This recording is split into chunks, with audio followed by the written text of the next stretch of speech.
Hello guys, this side Neha. Welcome to my YouTube channel. और कैसे हो? सब ठीक हो ना? मस्त हो? व्यस्त हो? ओके, आज हम अपना टॉपिक करने वाले हैं अपना कंटिन्यू भाषा और चिंतन, जो कि हम लोग पूरा टॉपिक सिलेबस वाइज सीटेट का पढ़ रहे हैं और आपकी जो साइकोलॉजी सभी टॉपिक्स में आते हैं, सभी टॉपिक्स को हम सिलेबस वाइज सिलेबस कर रहे हैं।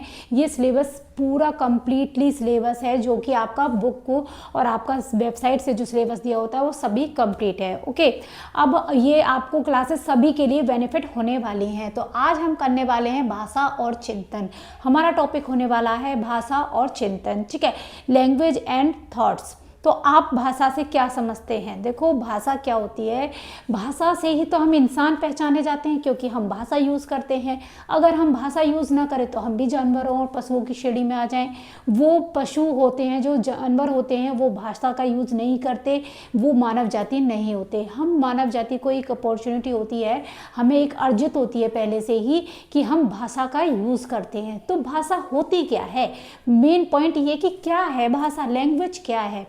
भाषा क्या होती है? भाषा देखो क्या होती है, जब हम किसी भी बात को प्रकट कर रहे हैं, अपनी बात को कह रहे हैं, अपनी फीलिंग्स को, अपने भावों को प्रकट करने का माध्यम होती है। तो भाषा क्या होती है? अपने भावों को, अपनी फीलिंग्स को प्रकट करने का, व्यक्त करने का, व्यक्त करते हैं, बोलकर हम बताते हैं कोई भी चीज़ों को, तो वो माध्यम होता है। ठीक है, तो लैंग्वेज क्या होती है? विचारों तथा भावों को व्यक्त करने का माध्यम होता है लैंग्वेज। आपका इसमें से क्वेश्चन ये बनता है कि लैंग्वेज जो होती है वो कैसी होती है? आपकी एक्वायर होती है या नहीं होती है? एक्वायर मीन्स अर्जित। आपकी भाषा को अर्जित किया जाता है या नहीं किया जाता? तो आपकी भाषा क्या होती है? अर्जित होती है। इसको हम क्या करते हैं? एक्वायर करते हैं, सीखते नहीं है, ये अर्जित होती है, ये हमको ग्रहण की जाती है। अब भाषा, फिर एक और क्वेश्चन बनता है, भाषा कैसी होती है? वो जन्मजात होती है? नहीं, भाषा जन्मजात नहीं होती है, उसको हम एक्वायर करते हैं और उसको सीखते हैं। ठीक है, ये जन्मजात नहीं होती। फिर भाषा, आपका एक और क्वेश्चन बनता है, भाषा कैसी होती है? डाइवर्सिटी होती है, विविधता होती है। भाषा में क्या होती है? विविधता होती है। विविधता कैसे होती है? डाइवर्सिटी कैसे होती है? देखो, एक ही भाषा तो नहीं होती। हमारे भारत में कितने प्रकार की अलग अलग भाषा हैं, सब जगह पे हम अलग अलग भाषा को यूज़ करते हैं। हरियाणा में अलग, आपके यूपी में अलग, मध्य प्रदेश में अलग, तेलंगाना में अलग, आपका आंध्र प्रदेश में अलग, आपका चेरापूंजी में अलग, सब जगह आपका केरल में अलग, सब जगह आपकी अलग अलग भाषा यूज़ की जाती है। तो इसीलिए ये क्वेश्चन आपका बनता है कि भाषा कैसी है? आपकी भाषा होती है, डाइवर्सिटी होती है। भाषा कैसी होती है? डाइवर्सिटी होती है। हम मेन जो टॉपिक्स कंप्लीटली सिलेबस को लेके चल रहे हैं, फालतू की बातें नहीं कर रहे हैं। अपना मेन जो क्वेश्चंस बनते हैं वही आपको वीडियोस में मिलेगा, आलतू फालतू नहीं मिलेगा। अब हम पढ़ते हैं स्टेजेस ऑफ लैंग्वेज डेवलपमेंट। जो भाषा विकास के चरण होते हैं या स्तर होते हैं, उनको हम पढ़ने वाले हैं स्टेजेस। क्या क्या स्टेजेस होती हैं जो कि आपके क्वेश्चंस बनते हैं इसमें? आपका पहली स्टेज होती है कूइंग। कूइंग क्या होता है? बच्चा क्या करता है? कूइंग। सबसे पहली स्टेज आपकी बनती है कूइंग। बच्चे का भाषा विकास का आपका चरण क्या है? क्विंग। तो क्विंग क्या होता है? जैसे देखो, बच्चा क्या करता है? एनालाइज करता है, देखता है, हाव भावों को बोलता है और कैसे बताता है? प्रकट करता है रोकर। तो बच्चा क्विंग में क्या करता है? बच्चा रोता है, रोने के साथ अपनी भाषा प्रकट करता है। जैसे कि बच्चा पहले रोएगा, तभी माँ उसको दूध पिलाती है, तो वो उसको माध्यम बोला, उसने अपना माध्यम प्रकट करा। कैसे प्रकट करा? वो रोकर दिखाया, उसकी माँ ने उसको दूध पिलाया। जब उसको दर्द का फीलिंग होता है तो वो अलग टाइप का रोता है। माँ उसके बच्चे अपने बच्चे के रोने को माँ पहचानती है, ठीक है, वो अलग अलग भाव से रोता है, तो वो उसको क्विंग बोलते हैं। सबसे पहला विकास क्या होता है आपका? भाषा विकास का क्विंग होता है। तो बच्चा क्या करता है? रोकर अपनी फीलिंग्स को, अपनी बात को कहता है कि मैं भूखा हूं, कि मेरे दर्द है। तो भाषा का माध्यम क्या है? क्विंग होता है। सेकंड होता है आपका बबलिंग, जिसको हम बड़बड़ाना कहते हैं। तो आपने देखा होगा 6 महीने से 9 महीने, इसकी एज होती है आपकी 6 से 9 महीने की एज में होता करता है बच्चा आपका बबलिंग करता है। तो एज पूछ ली जाती है कि what is the age of bubbling, तो आप क्या एज बताएंगे? 6 से 9 मंथ होती है आपकी एज। ओके, तो 6 से 9 बच्चे में आपने सभी ने एनालाइज किया होगा। हमारी जो साइकोलॉजी होती है सब कुछ एनालाइज करने पर डिपेंड होती है। आप देखते भी हो उसको आसपास, तो आप क्या देखते हैं? जो ये आपकी बबलिंग होती है, तो कितने 6 से 9 महीने के बच्चे क्या करने बोल लगता है, आप भी देखते बाबा मामा ऐसे ऐसे वर्ड बोलता है, हल्का सा मम्मा माँ माँ शुरू कर दिया, मामा बाबा ऐसे, तो उसको हम बोलते हैं ना कैसा बड़बड़ा रहा है, तो वही स्टेज हो गई बबलिंग, बड़बड़ाना। ओके, फिर होता है आपका थर्ड नंबर पे वन चरण, वन शब्द चरण, हिंदी में बोलेंगे वन शब्द चरण, बट मेरी बात मानो, हिंदी के साथ साथ आपको इंग्लिश भी लेके चलनी पड़ेगी। इंग्लिश मीडियम वालों को तो इंग्लिश है ही है, बट जो आप हिंदी मीडियम से हैं वो लोग इंग्लिश के वर्ड भी यूज़ करिए, क्योंकि उसमें क्वेश्चन में वन शब्द चरण भी आता है और आपका होलोफोर्स्टिक ये भी लिखा आता है। तो ये आपकी जो स्टेज होती है वन शब्द चरण, वो कितनी होती है, 12 से 18 महीने के बच्चे में, तो कितने से 1 साल का, आपके 1.5 साल के लगभग होती है। तो ठीक है, तो जब आपका बच्चा देखो 1 साल का हो जाता है, 18 महीने का हो जाता है, तो वो एक शब्द बोलने लगता है। आपने देखा होगा सब बच्चे बोलने लगते हैं, जैसे कोई बोल रहा है बाबा बोल रहा है, किसी का पापा बोल रहा है, कोई बच्चा सबसे पहले, कोई मामा बोल रहा है, कोई मम्मा बोल रहा है, मम्मा, पापा, बाबा, तो वो स्टेज शुरू हो जाती है 1 साल से। तो 1.5 साल का सब लोगों ने फील करा होगा, जो मदर्स पढ़ रही हैं देख रही हैं, सब लोगों ने फील करा होगा कि बच्चा कैसे बोलता है, सब जानते हैं और उसको याद भी कर, अपने बच्चे को एनालाइज भी कर रहे होंगे आई थिंक ये टॉपिक पढ़ते हुए। ओके, तो बाबा पापा मामा, तो एक शब्द उनका शुरू हो जाता है। फिर आता है आपका 4th स्टेज पे 2 शब्द चरण, जिसको हम 2 वर्ड्स बोलते हैं। 2 वर्ड्स में क्या होता है, इसकी एज होती है आपकी 18 से 24 उम्र, क्या है 18 से 24 मंथ, ठीक है, महीने की उम्र, महीने होते हैं। ओके, महीने की उम्र होती है इसकी। तो इसको मान लीजिए आपका 1.5 साल से 24 साल का महीना, तो कितने बच्चे शब्द बोलने लगता है, 2 साल तक बच्चा 2 शब्द बोलने लगता है। कोई कोई लड़कियां तेज ज़्यादा शब्द बोलने लगते हैं, कोई कोई बिल्कुल भी नहीं बोलता है, क्योंकि देखो सब बच्चों में अलग अलग इंडिविजुअल ही बच्चे होते हैं, ऐसा नहीं है मेरा बच्चा तो 2 के बाद भी बोला था, किसी किसी का 1.5 का भी बोलता है, किसी किसी का जल्दी बोलता है, बट एज दे रखी है। 2 चरण शब्द कब होते हैं, 2 वर्ड्स 18 से 24 महीने, सब में इंडिविजुअल थिंक होती हैं, सबका इंडिविजुअल डिफरेंस होता है। ओके, 12 से 18 महीने, तो बच्चा क्या करने लगता है, इसमें 2 शब्द बोलने लगता है, दोनों को एक साथ बोलने लगेगा। जैसे पा बोल दिया है ना, पापा आ, है ना, मम्मा मम्मा, ला मम्मा, ला ऐसे, मतलब 2 शब्द कुछ भी जोड़ देता है ना, कुछ भी 2 शब्द जोड़ने लगता है, 2 शब्द बोलने लगता है। जैसे हम किसी बच्चे को बोलेंगे जॉनी जॉनी, वो बच्चा बोलेगा यस पापा, 2 वर्ड बोलना सीख जाता है। ये सबसे अच्छा एग्जांपल है, हम बोलेंगे जॉनी जॉनी, बच्चा बोलता है यस पापा। ईटिंग शुगर, बच्चा बोलेगा नो पापा, 2 वर्ड ही सीखता है, हमेशा बच्चा यहीं से सीखता है। या फिर आप बोलना मछली जल की रानी है, वो बोलेगा जीवन उसका पानी है, 2 शब्द ऐसे बोलना शुरू कर देता है। फिर आता है आपका टेलीग्राफिक। टेलीग्राफिक में क्या होता है, इसको टेलीग्राफिक होती है आपके 2 साल से बड़ा बच्चा बोलने 2 साल से बड़े बच्चे में विकास हो जाता है टेलीग्राफिक। तो टेलीग्राफिक आपको नाम पर समझ में आ रहा है, टेलीग्राफिक। तो इसमें क्या होता है, 2 साल से बड़ा बच्चा होता है और इसमें क्या करता है बच्चा, शॉर्ट छोटे छोटे वाक्य बनाता है। कैसा करता है, छोटे छोटे वाक्यांश बनाना सीख जाता है, वाक्यांश बनाना सीख जाता है, ठीक है। तो जैसे कि वो राइम सीख गया आपका, 2 साल से बड़ा बच्चे राइम बोलने लगते हैं, स्कूल में जाने लगते हैं, 2 साल से बड़े होते, 2.5 के ले लो, 3 के ले लो समथिंग, तो वो क्या सीख जाते हैं, राइम सीख जाते हैं, वाक्य को एक पूरा जोड़ने लगते हैं, पूरा बनाने लगते हैं, एक सेंटेंस बनाने लगते हैं, ठीक है। तो फिर आता है हमारा बहु शब्द चरण। क्या आता है, बहु शब्द चरण, जिसको हम मल्टी वर्ड बोलते हैं, मल्टी वर्ड। तो ये होता है आपका 36 मंथ से अधिक, तो इसको हम 3 साल से ऊपर भी बोल सकते हैं, ये होता है 3 साल से ऊपर। ओके, तो इसमें क्या होता है, कॉम्प्लेक्स सेंटेंस बच्चा बोलने शुरू कर देता है, कॉम्प्लेक्स सेंटेंस आ जाते हैं। 3 साल का बच्चा क्या करने लगता है, कॉम्प्लेक्स सेंटेंस पूरा बनाने लगता है। हम पूछेंगे व्हाट इज योर नेम, तो वो नाम बताने लगता है। तो इसमें आपका क्या आएगा, कॉम्प्लेक्स सेंटेंस आ जाएंगे, थोड़े छोटे से ऊपर वाक्य शुरू कर लेगा, पूरी राइमिंग याद करने लगेगा, कविता याद करने लगेगा, छोटी छोटी है ना राइमिंग याद करने लगेगा। ओके, तो इस टाइप से वो 36 महीने से ऊपर हो जाता है, उसमें हमारे कॉम्प्लेक्स सेंटेंस आते हैं। ओके, अब हम क्या कहते हैं, ऑर्डर ऑफ लैंग्वेज डेवलपमेंट, जो भाषा विकास का क्रम देखते हैं, भाषा विकास का क्रम क्या होता है, ठीक है। तो क्रम क्या होता है हमारा, वैसे हम जो हमारी जो ये 4 क्रम होते हैं हमारे, listening, speaking and reading and W, तो इसको आपको याद होना चाहिए LSRW, आपको ये वाला स्टेप याद होना चाहिए LSRW। आप क्या याद करेंगे LSRW, LSRW। ओके, तो L से लिसनिंग, S से स्पीक, फिर R से रीडिंग और W से राइटिंग। तो पहले बच्चा क्या करता है, लिसनिंग करता है, आप भी देखते हो, पहले बच्चा सुनता है, फिर उसके बाद बोलना सीखता है, फिर रीडिंग करना सीखता है, उसके बाद राइटिंग करना सीखता है। तो ये आपका LSRW एक तरह से भाषा का सीक्वेंस दे रखा है।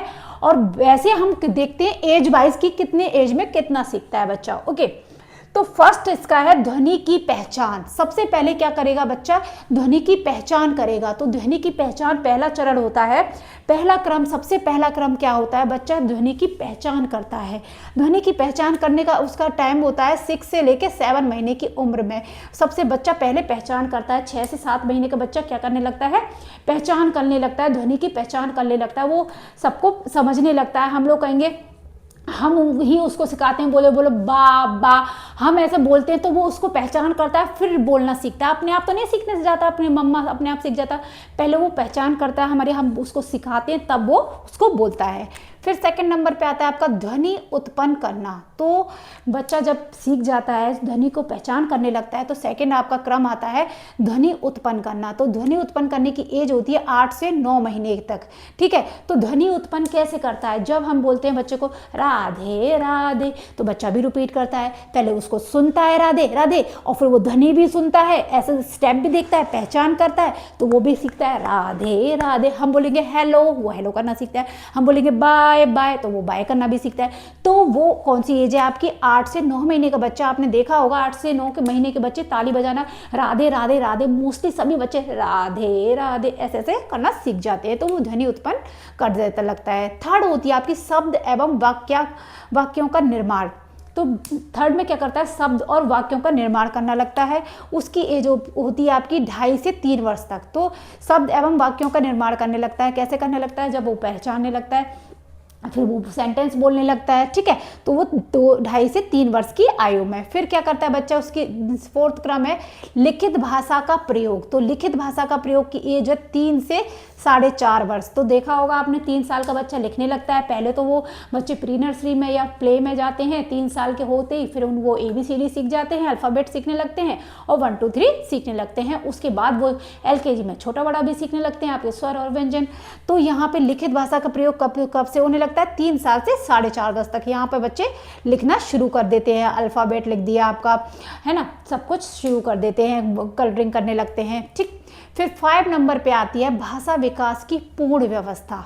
तो बच्चा क्या करने लगता है, भाषा विकास की पूर्ण व्यवस्था करने हो जाती है उसकी 5 नंबर पे। उसकी एज 4 से 5 से बच्चा भाषा विकास हो जाता है, उसका पूर्ण व्यवस्था। तो उसमें क्या करता है, भाषा बोलता भी है बच्चा।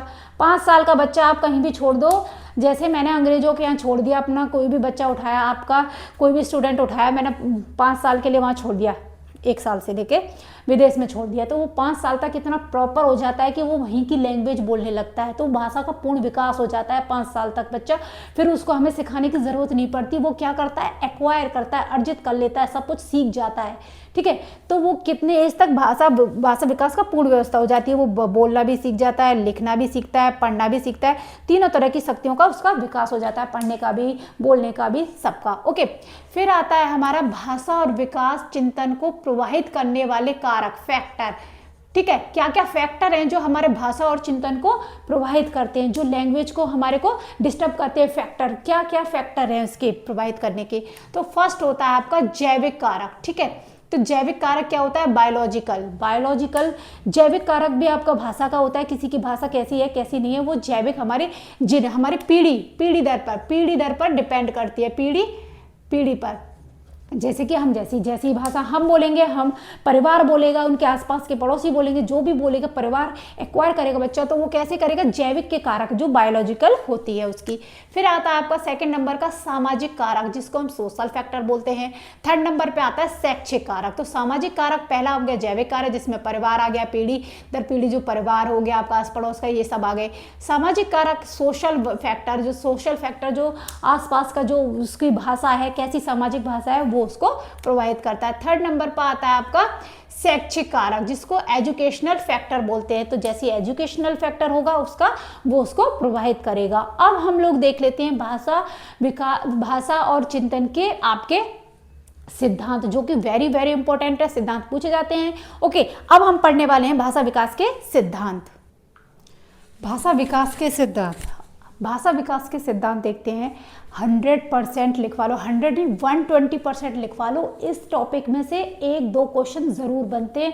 120% लिखवा लो और कसम खा के बोल देना, कमेंट छोड़ देना जब जब अपना एग्जाम देकर आओ। तो इसमें देखो सिद्धांत है, पहला सिद्धांत है आपका, सब काफ़ी सिद्धांत दे रखे हैं, और आपका मोस्ट वेरी इंपॉर्टेंट आपका होता है चॉम्स्की का सिद्धांत। ये भी आ जाता है कभी कभी, ऐसा नहीं है कि ये नहीं है। उसका एग्जामिनर का कब सिर फिर जाए तो कुछ नहीं कह सकते, क्योंकि सब दे रखे हैं सिद्धांत। तो फर्स्ट हम पढ़ते हैं बंडूरा का सिद्धांत। तो आपको देखो इन 2-2 लाइन में कितने क्वेश्चंस मिलेंगे, आपको ये देखना, ये 2-2 लाइन है, जो एक एक टॉपिक में इसमें 2-2 लाइन लिखी हूँ, उसमें से आपके कितने क्वेश्चंस बनकर निकलेंगे। ओके, तो बंडूरा का सिद्धांत, तो बंडूरा का सिद्धांत क्या कहता है भाषा विकास के सिद्धांत में? बंडूरा जी बोलते हैं बच्चा कैसे सीखता है, अनुकरण या नकल के माध्यम से। तो बच्चा कैसे सीखता है, अनुकरण करके या फिर नकल के माध्यम से। अनुकरण कैसे, जैसे हम करेंगे वैसे वो करेंगे। जैसे हम उसको बच्चों को सिखाएंगे राधे, कॉपी करेंगे, हम बोलेंगे बा, बोलो बा बा, बोलेंगे माँ माँ, तो हमसे बच्चा क्या कर रहा है, अनुकरण कर रहा है, सीख रहा है, नकल करके सीखता है।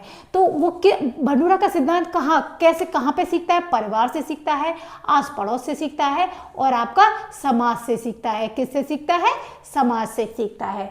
तो आपका ये भी क्वेश्चन बन जाता है, जो बंडूरा का सिद्धांत है उसमें बालक के भाषा का विकास का सिद्धांत कहाँ से होता है, तो परिवार से होता है, आस पड़ोस से होता है, समाज के द्वारा होता है। तो बंडूरा का सिद्धांत आपका क्या बोलता है, बंडूरा का सिद्धांत ने ये भी बताया कि जो बालक है ना, वो प्रतिरूपण से द्वारा भी सीखता है। प्रतिरूपण कैसे, मॉडलिंग। बंडूरा का एक सिद्धांत आपका मॉडलिंग सिद्धांत भी दे रखा है, ठीक है। तो बंडूरा का एक मॉडलिंग सिद्धांत है। मॉडलिंग में क्या होता है, बच्चा जैसा रोल प्ले जैसा रोल प्ले देखता है वो वैसा ही सीखता है, ठीक है। तो उन्होंने प्रतिरूपण का सिद्धांत भी दिया। तो इसमें से एक क्वेश्चन बन गया आपका, बंडूरा का सिद्धांत कौन सा है, बंडूरा का सिद्धांत मॉडलिंग का भी सिद्धांत होता है। ओके, फिर आपका आता है दूसरा परिपक्वता का सिद्धांत, प्रिंसिपल ऑफ मैच्योरिटी। जब जब बच्चे में मैच्योरिटी आती है तो तब तब बच्चे का भाषा का विकास होता है। जैसे कि आप छोटा बच्चा है, पहले तो जीभ हिलाना सीखेगा, जीभ हिलाने के बाद पहले हवा निकालना सीखेगा, हवा के साथ बैलेंस करना सीखेगा, फिर दांतों का करना यूज करेगा।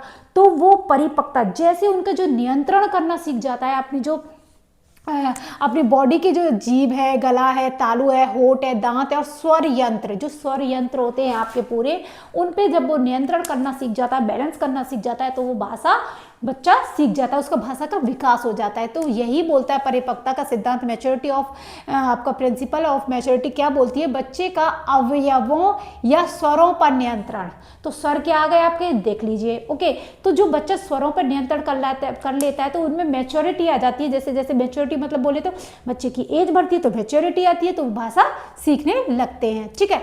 फिर आपका होता है अनुबंधन का सिद्धांत, अनुबंधन, प्रिंसिपल ऑफ लिंकेज। तो क्या है, लिंकेज।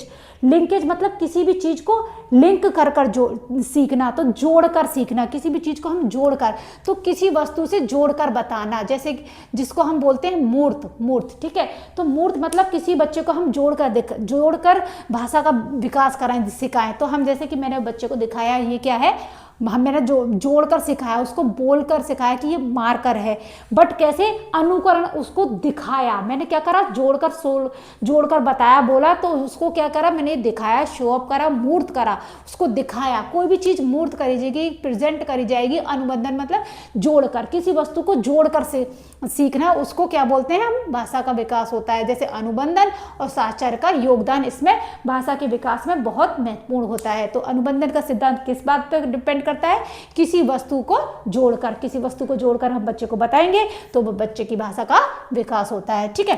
फिर आता है आपका अनुकरण का सिद्धांत, ठीक है।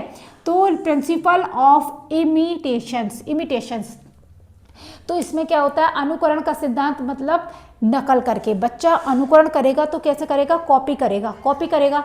जैसे चैपनीज, सर्ली और कर्टी तथा वैलेंटाइन आदि मनोवैज्ञानिकों ने अनुकरण के द्वारा भाषा सीखने पर अध्ययन किया। इन सभी ने अनुकरण द्वारा बताया है, तो आपको पता होना चाहिए। चैपनीज, सर्ली, कर्टी और वैलेंटाइन, इन चारों वैज्ञानिकों ने भाषा सीखने पर अध्ययन किया था। ठीक है, तो अनुकरण द्वारा भाषा सीखते हैं। ठीक है, फिर आपका आता है मोस्ट नॉन चॉम्स्की सिद्धांत। ठीक है, तो इसको हम इनबॉर्न थ्योरी भी कहते हैं। ठीक है, तो आपके चॉम्स्की कहाँ के थे, अमेरिका के रहने वाले थे। कहाँ के थे, अमेरिका के रहने वाले थे। इन्होंने क्या क्या बातें कही उन पे बात कर लेते हैं, उनके क्या क्या पॉइंट्स हैं और उन्हीं पॉइंट्सों से आपके क्वेश्चंस बनते हैं। तो नॉन चॉम्स्की कहाँ के थे, आपके क्वेश्चन आ गया अमेरिका के थे। इन्होंने क्या कहा है, भाषा सीखने की क्षमता, जो भाषा सीखने की पावर होती है, कैपेसिटी होती है, वो कैसी बताई है। इन्होंने कैसी बताई है, जन्मजात बताई है। इन्होंने क्या कहा है, इनिएट होती है। तो भाषा कैसी होती है, इनिएट होती है। किसने बताया, चॉम्स्की ने बताया। ठीक है, तो चॉम्स्की ने बताया कि भाषा कैसी होती है, इनिएट होती है, जन्मजात होती है। ठीक है, इन्होंने ये भी कहा कि बच्चों में एक डिवाइस होती है, जिसमें से बहुत क्वेश्चंस बनते हैं। तो नॉन चॉम्स्की ने बताया कि जो बच्चों का माइंड होता है, दिमाग होता है, उसमें एक डिवाइस होती है। इन्होंने उस डिवाइस का नाम क्या बताया, उस डिवाइस का नाम आ सकता है आपका क्वेश्चन में। तो डिवाइस होती है लेड, LED लेड। तो वो आपको पता होना चाहिए कि डिवाइस कौन सी है, LED लेड। फिर उसकी आपको फुल फॉर्म पता होनी चाहिए, जो कि नॉन चॉम्स्की ने आपकी डिवाइस बताई है, उसकी फुल फॉर्म क्या होती है। तो LED से आपका लैंग्वेज, A से एक्वाजिशंस और D से आपका डिवाइस। इसको हिंदी में भाषा अधिग्रहण अर्जन या यंत्र बोलते हैं। ठीक है, तो भाषा अधिग्रहण या अर्जन यंत्र होता है LED लेड। बताया है किसने, नॉन चॉम्स्की सिद्धांत ने। डिवाइस नेम क्या है आपका, LED। मेरे साथ साथ बोलो LED लेड। आप मेरे साथ साथ बोलो, आपको रिवाइज होगा। उसकी फुल फॉर्म हो जाएगी लैंग्वेज एक्विजिशंस, D से डिवाइस। ओके, जैसे कि आपकी अलग अलग टाइप से हो गई। अब पंजाब का बच्चा है, तो उसके दिमाग में आपने उसने कैसी एक्वायर करी, अधिग्रहण करा, कैसा करा, पंजाबी भाषा सीख ली। महाराष्ट्र का बच्चा है, तो उसके दिमाग ने कैसी डिवाइस, उसकी डिवाइस ने कैसे सीखी, महाराष्ट्र की भाषा सीख ली, मराठी भाषा सीख ली। सबका अलग अलग यंत्र है, वो कैसा अधिग्रहण करता है, अर्जन करता है। ओके, इन्होंने ही आपका नॉन चॉम्स्की ने यूनिवर्सल ग्रामर थ्योरी दी। सार्वभौमिकरण व्याकरण का सिद्धांत किसने दिया, आपको पता होना चाहिए। सार्वभौमिकरण व्याकरण का सिद्धांत किसने दिया, आपका नॉन चॉम्स्की ने सिद्धांत दिया। ओके, फिर आता है, इन्होंने एक और सिद्धांत दिया, जेनरेटिव ग्रामर सिद्धांत। देखो कितने क्वेश्चंस बन रहे हैं आपके इसी छोटे से टॉपिक्स में से, कितने क्वेश्चंस बन रहे हैं। 120% लिखवा के ले लो, इसमें से एक क्वेश्चन आपको मिलने वाला है। जनरेटिव ग्रामर सिद्धांत क्या होती है, जनरेटिव ग्रामर सिद्धांत भी इन्होंने दिया। ये क्या बोलते हैं, जनरेटिव ग्रामर सिद्धांत का इनका बोलना है, जो भी बच्चा होता है उसमें क्या होता है, इन्होंने तो एक तो डिवाइस का बताया, और इन्होंने ये बताया बच्चे में ऐसा लॉजिकल होता है कि वो उनकी ग्रामर अपने आप अच्छी होती है। वो कैसी होती है, जनरेटिव ग्रामर सिद्धांत। तो उनका बच्चे की जो ग्रामर होती है वो जनरेटिव होती है। देखो बच्चा, छोटा बच्चा होता है, उसने अर्जन करा, वो डायरेक्ट उल्टा सीधा तो नहीं बोलता, हम उसको सिखाते तो नहीं है, वो अपने आप सीधे सेंटेंस बोलता है, खूब अपने आराम से व्याकरण को ढंग से सही व्याख्यांश करता है। वो ये तो नहीं बोलता ला मम्मी पानी दे मुझे, ऐसे तो नहीं बोलता। वो बोलता है मम्मा पानी दो, बोलता है ना, पूरा सीक्वेंस में बोलता है। कैसे, उनमें ग्रामेटिकल सिद्धांत बताया है।